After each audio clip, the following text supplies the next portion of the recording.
వెంకటేశాయ.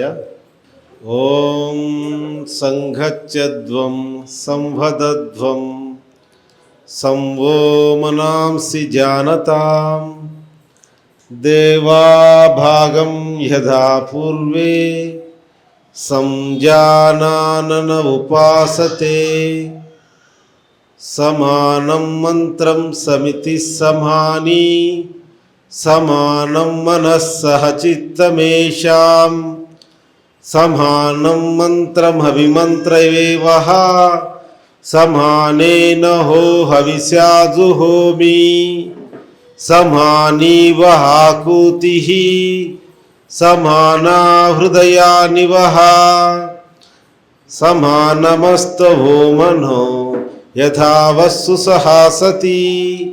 ఓం శాంతి శాంతి శాంతి.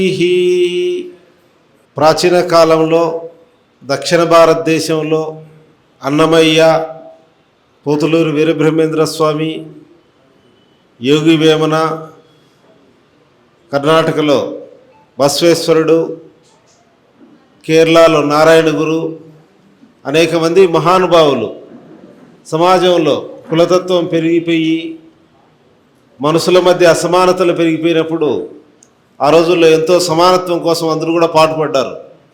ఈరోజు ఈ ద్వేషము అసమానత్వానికి వ్యతిరేకంగా జరిగే సనాతన కహాలి కార్యక్రమం వారందరి యొక్క ఆత్మ ఇక్కడ ఉందని, వారందరి యొక్క ఆత్మ నాకు రమణమూర్తి గారిలాగా కనిపిస్తున్నాడు. ఆ మహానుభావుల యొక్క ఆత్మ అంతా కూడా.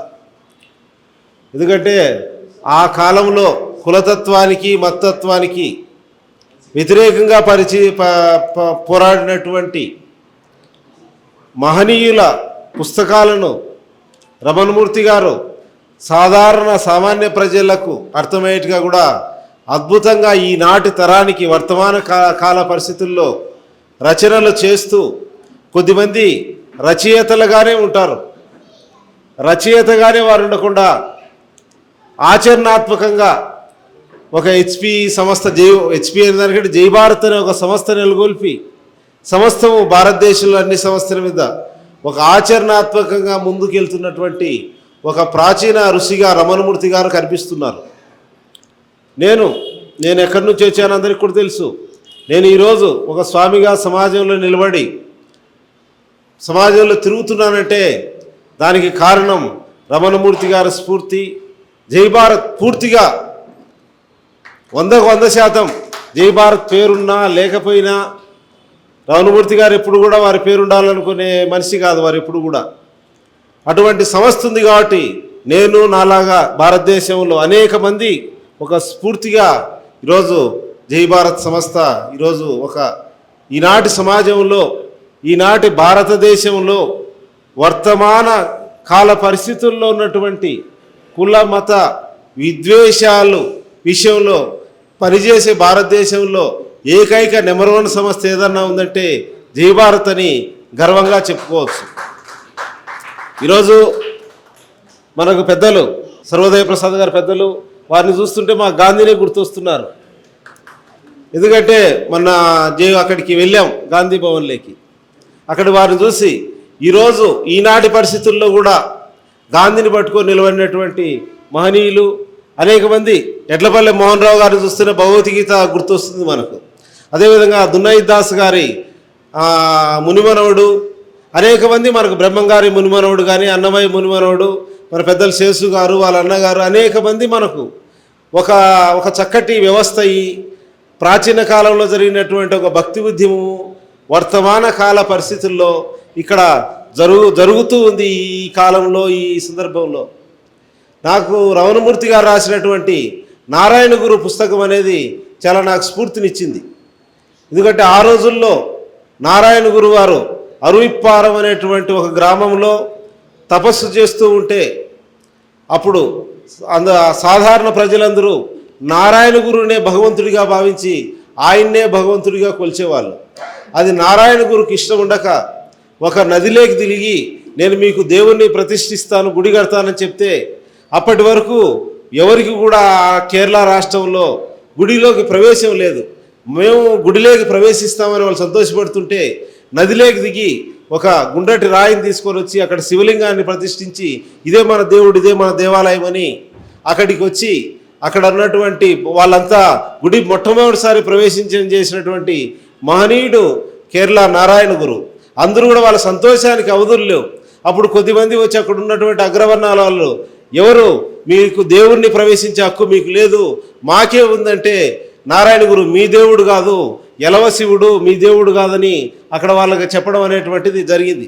మొట్టమొదటిసారి కేరళ రాష్ట్రంలో గుడి ప్రవేశం లేనటువంటి వాళ్లకు దేవాలయం కట్టి ఆ ఒక దేవుడికి ప్రవేశించినటువంటి మహనీయుడు నారాయణ గురు. అంతేకాకుండా ఒకసారి ట్రైన్లో వెళ్తుంటే నారాయణ గురు సాధారణ వస్త్రాల్లో ఉండేవాడు.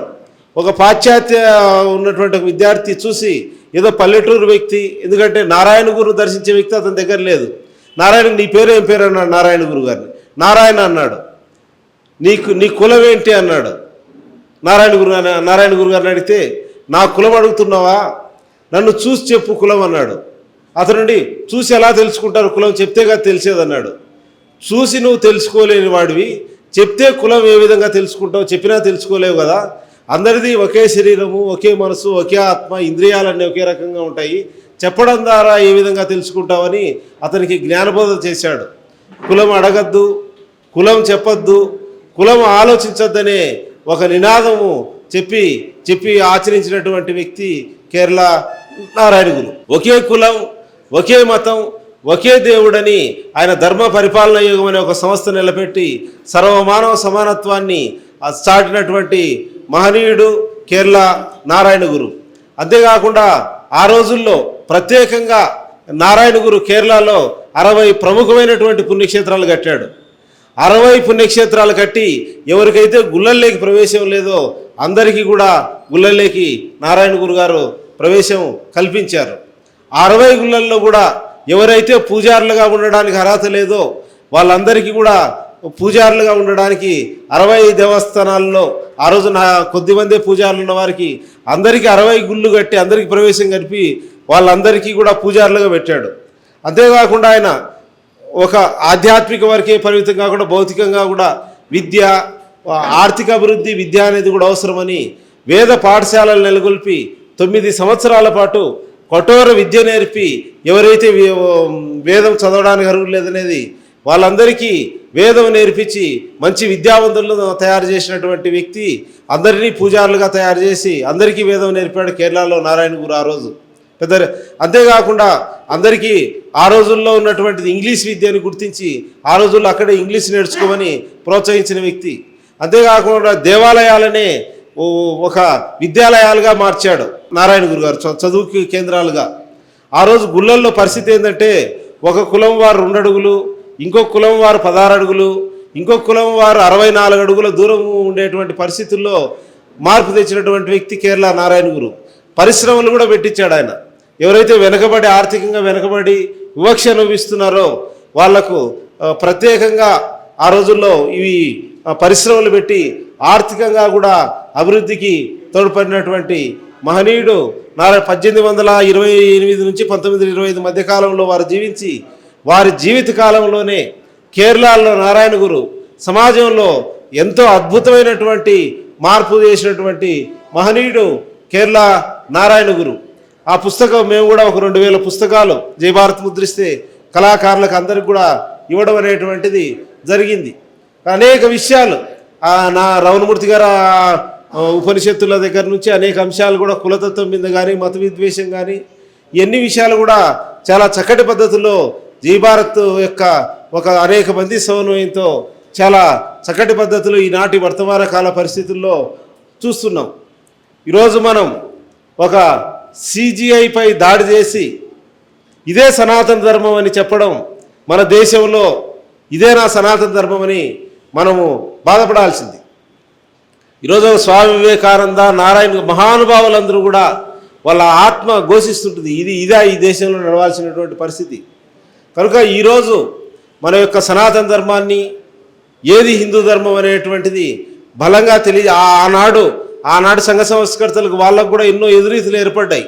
ఈనాడు కూడా ఈ భక్తి ఉద్యమానికి ఈరోజు శ్రీకారం చుట్టి జరగడం అనేది నిజంగా ఆ భగవంతుని యొక్క ఆశీస్సులతో ఈ కార్యం జరుగుతుంది. అదేవిధంగా మనకు నవంబర్ 8, 9వ తారీఖులు కూడా జేహో హిందూ ముస్లిం ఐక్యతా సదస్సులు కూడా జరుగుతున్నాయి. ఇది ఒక దేశంలో జరుగుతున్నటువంటి ఒక దుష్ట వాతావరణాన్ని ఇది ఒక శుద్ధి చేసే ఒక కార్యక్రమం. హిందూ సనాతన కాహాలి అయినా కానీ, హిందూ మత సంస్కరణ అయినా, అదేవిధంగా హిందూ ముస్లిం ఐక్యత కోసం పాటుపడమైనా కానీ అనేక రకాలైనటువంటి మంచి మంచి కార్యక్రమాలు ఈ జై భారత్ సంస్థ ఆధారంగా ముందుకెళ్తున్నాయి. కదిజ్ఞాసి ఒక 50 మంది పూర్తి సమయం జీవితాన్ని అంకితం చేసి దీనికోసం పనిచేస్తుండడం వల్లే ఈ కార్యక్రమాలన్నీ కూడా ఇప్పుడు మనకు జరుగుతున్నాయి. ప్రతిరోజు కూడా ఇంటింటికి వెళ్ళి ఈరోజు ఈ కాహాలి జరుగుతుందంటే ఒక 10 మంది కార్యకర్తలు ఒక 2000 కుటుంబాలకు వెళ్తేనే ఈరోజు ఈ కార్యక్రమం అనేది జరుగుతుంది.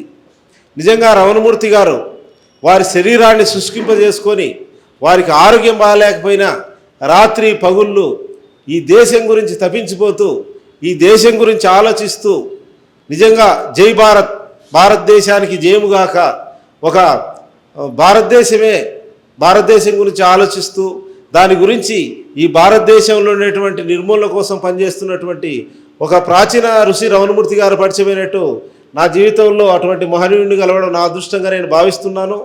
కనుక ఈ ఉద్యమం భారతదేశంలో ఇంకా అనేక మంది అందరం కూడా సమయం ఇచ్చి ఈ తత్వం జై భారత్ ఏ ఆలోచన విధానం అవుతుందో, ఏ నారాయణ గురు ఆ రోజు ఉన్నటువంటి ఎవరిని కూడా ద్వేషించలేదు. ఆయన ఆస్మానతలు దొరకడానికి ఎవరిని కూడా ద్వేషభావం లేకుండానే సమాజంలో ఘర్షణ లేకుండా, హింస లేకుండా పెద్ద మార్పు తీసుకుని వచ్చిన మహనీయుడు నారాయణ గురు. ఆయన స్ఫూర్తితోనే మనం ఎవరిని ద్వేషించకుండా ఏదైతే సమానత్వ బోధనలు, సమానత్వ విలువలు ఉన్నాయో ఈరోజు మనం సరైనటువంటి పద్ధతిలో రెగ్యులర్ జరుగుతున్నాయి సమావేశాలంతా కూడా జరగడం అనేది గొప్ప మార్పు. కనుక ఈ విషయాలు మనం చక్కగా ఇవన్నీ కూడా తీసుకొని ముందుకెళ్ళాలని, ఇటువంటి దాంట్లో పాల్గొనేటువంటి అదృష్టం రావడం నేను నా అదృష్టంగా భావిస్తున్నాను. నిన్నే విజయవాడలో కూడా ఒక 500 మందితో ఆ హరిదాసులు భజన అంతా బీసీ ఎస్సీ ఎస్టీలు వీళ్ళంతా కూడా వీళ్ళను పట్టించుకోవాలి. దేవాలయాల దగ్గర భజనలు కానీ హరిదాసులకు కానీ ఆర్థికంగా సహకరించాలి. ఎందుకంటే క్రింది వర్గాల్లో గ్రామ స్థాయిలో పనిచేసే వాళ్ళకు హిందూ ధర్మం కోసం ఆర్థిక నిధులు ఉండే వ్యవస్థ లేదు. గ్రామ స్థాయిలో వాళ్ళు పనిచేయాలన్నా కానీ కనుక ఎండోమెంట్ దేవాదాయ శాఖ అధికారులను కూడా కలవడం అనేటువంటిది జరిగింది. కనుక ఈ వర్తమాన కాల పరిస్థితుల్లో ఏదైతే జై భారత్ ఉందో ఇది ఒక చారిత్రాత్మకమైనది పని చేస్తుందో తెలియజేస్తూ ఇంతటితో నా ప్రసంగాన్ని ముగిస్తున్నాను.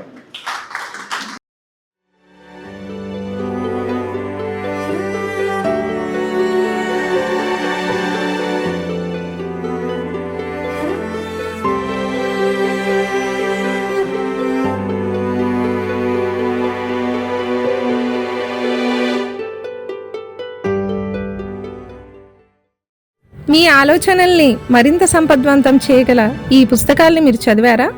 ప్రతులకు జై భారత్ పబ్లికేషన్స్ 9848030089.